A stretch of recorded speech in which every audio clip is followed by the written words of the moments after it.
తెలంగాణలో ఎక్కువగా ఎల్‌నినో ప్రభావం మంత్రి ఉత్తమ్ కుమార్ రెడ్డి.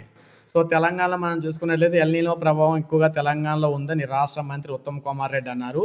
వరి వేస్తే ఇబ్బందులు ఎదురవుతాయని, ఈ విషయంపై రైతులకు అవగాహన కల్పించాలని అధికారులకు సూచించారు. నల్గొండ కలెక్టరేట్‌లో నల్గొండ, సూర్యాపేట, యాదాద్రి భువనగిరి జిల్లాల అధికారులతో మంత్రి ఉత్తమ్ కుమార్ రెడ్డి, కోమటిరెడ్డి వెంకటరెడ్డి, అడ్లూరి లక్ష్మణ్ కుమార్ రెడ్డి గారైతే మాట్లాడారు. ఈ సందర్భంగా ఉత్తమ్ మాట్లాడుతూ ప్రాజెక్టులు, రిజర్వాయర్‌లో నీళ్లు లేవని, వర్షాలు తక్కువేనని, వర్షాభావ పరిస్థితుల దృష్ట్యా ప్రత్యామ్నాయ పంటల వైపు రైతులు మొగ్గు చూపాలన్నారు. తక్కువ నీరు అవసరమయ్యే పంటలు వేసుకోవాలని, దీనిపై రైతులకు దిశానిర్దేశం చేయాలని అధికారులను ఆదేశించారు. ఎల్‌నినో పరిస్థితులకు తగ్గట్టుగా ఉమ్మడి నల్గొండ జిల్లా సిద్ధం కావాలని. సో, రాష్ట్ర వ్యాప్తంగా ఇదే పరిస్థితి అయితే ఉంటుంది కాబట్టి రాష్ట్రంలో ఉన్న రైతులందరూ కూడా, ప్రజలందరూ కూడా సహకరించాలని చెప్పేసి ఈయనైతే కోరడం జరిగింది. సో, ఈ విధంగా అయితే జరిగిందనమాట.